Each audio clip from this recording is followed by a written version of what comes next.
Well, they're going. State doesn't have much money, and the House has passed its version of the budget. It's a pure reflection of Tea Party angst. Cut, cut, cut. The Senate's goal, based on its budget writers and leaders, is to put some money back in there. No matter what ultimately passes, it's going to result in layoffs, cutbacks, but the Senate is trying to mitigate some of the spending cuts that the House passed. Sounds like what the Lieutenant Governor was talking about. I think you're looking at a really big gap between the House and the Senate, probably as large as we've ever seen.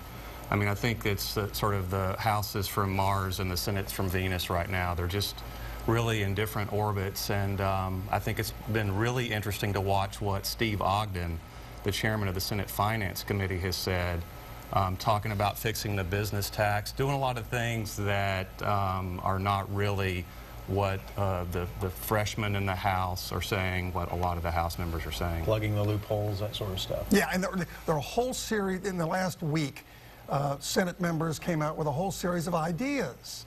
And that's everything from selling some state property to applying some fees to plugging some loopholes, meaning somebody's fee that you want to put on. Also, maybe just some more accounting tricks, not only on paying stuff later, but also getting money in sooner. It's the kind of stuff that if you and I did it, we'd go to jail, but they can do it. Well, you've got people here talking on chat right now that they said, you know, we heard Bob Dewell say earlier, $2 billion probably right now. $5 billion doesn't sound possible. They're saying it just sounded too good to be true. Well, I think, no, you heard the Lieutenant Governor on this show. They think they can bump up the amount by several $billion. And my guess is, I think we've talked about it, my guess is they're going to come back with $4, $5, $6 billion above, well, above what the House is doing. So there's still room there. What there's not room for, I think everyone agrees, is taxes. Anything that looks like a tax, sounds like a tax, quacks like a tax, isn't going to pass. What about these fees, though? I mean, isn't that kind of like a tax? I think it's one of three wild cards. Wild card number one, what's the non-tax revenue, as they call it? What's it going to be? Is it going to be deferrals where they speed up how quick they collect taxes and then slow down how much they pay? I think wild card number two is the rainy day fund. I still think, that it's out there. It's possible to tap into that for billions of dollars potentially for more spending. Governor Rick Perry has said he won't sign it. I haven't heard him say he's going to veto it. There is a difference. You could not sign something and let it go into law. So I'm not sure if we should parse there or not. And then the final wild card, which is a big one, is the comptroller of Texas, who sets the revenue estimate, and it's possible she could come in with a higher revenue estimate right at the end of the session, and that could change everything. And in the end, politics dictates what they do.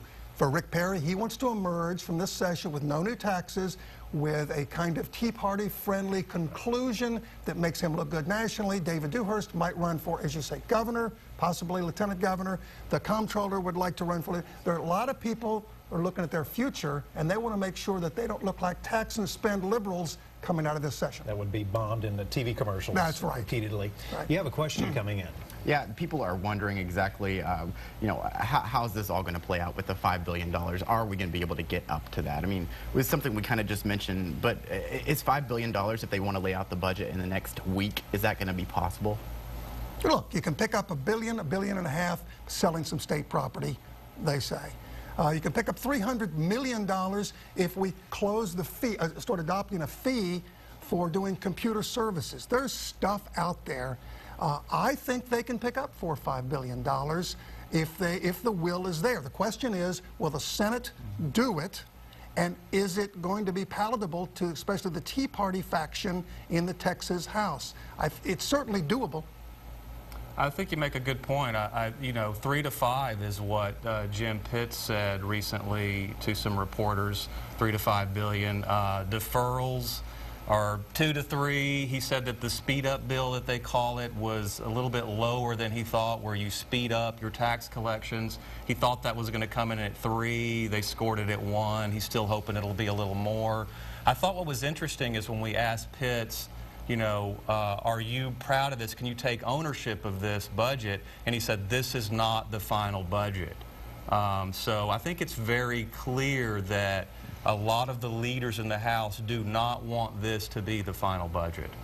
When it comes to the rainy day fund, do you feel like maybe the governor has a little bit more influence with the House, maybe particularly some of those new House members? Oh, absolutely. Look, we have a supermajority, Republican supermajority in the House, in part as a result of the Tea Party wave, the conservative voter wave last November. And the governor is expressing their goals, which is to cut, and not to tap the Tea Party, not to tap the rainy day fund, which they already have for the current budget. In the end, I think Jay's right. The governor wants to make it clear that we don't want to give up the remaining money in our savings account if we don't have to.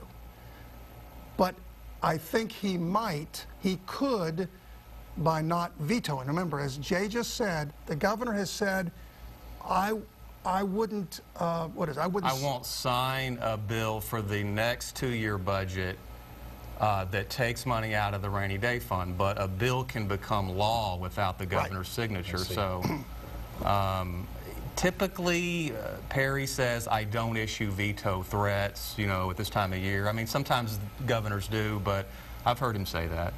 Yeah. What about the 36 new U.S. House seats, the maps that have to be drawn? How is that going, and do you think we might see a district just in Travis County?